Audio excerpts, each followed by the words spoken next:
the midpoint on the journey of life, I found myself in a dark forest, for the clear path was lost. The game starts on the surface, which is how the poem starts. You know, you're sort of leaping into hell. When you jump through that door to follow the devil and your fiance's soul down into the depths of hell, that's the moment where our Alice jumps through the rabbit hole. Whoa, this is unlike anything on Earth, right? It's hell.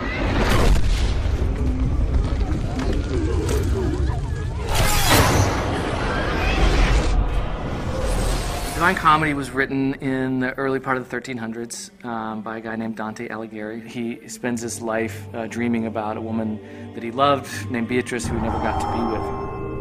He writes this poem, which is basically about his journey through the afterlife to get to her. It's the number one thing that Dante Alighieri is remembered for, is creating that typical view of hell, the medieval vision that has lasted throughout the ages. Dante essentially introduces the concept of the 9 circles of hell. I mean, it lays it out level by level, you know, the punishments of hell and where each sinner goes in hell in these different circles. He's literally like laying out a map of hell. The poem itself is disturbing, and it describes the different rings of hell and all this anguish and suffering, and I think that's also one of the most appealing aspects of it.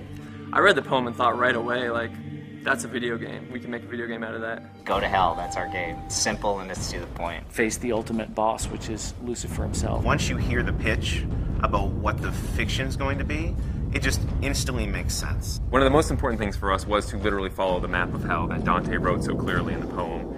We're not going to create a circle called jealousy or shoplifting, yeah? We're going to go with the circles that are actually in the poem. The things in the Inferno that we knew we couldn't change, I mean, definitely the rings of hell, and also like the major characters. Of course, each piece we sort of interpret a little bit differently. The character that you play in the game is a reimagination of the original Dante, and he's fighting for love. Lucifer has taken his love, Beatrice, into hell, and he actually fights death, and he actually defeats death and takes death's scythe. And he says, you know, I'm gonna take this thing, I'm gonna go into hell, I'm gonna get her.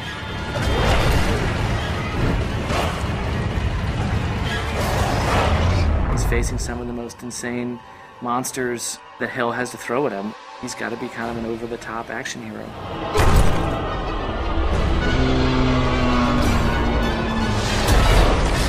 Everything you do in this game is brutal. It involves eviscerating, ripping open. It's definitely a brutal game. It's not for the faint of heart. We have enemies that push the limits of taste. And kind of be like, oh, dude, you see that?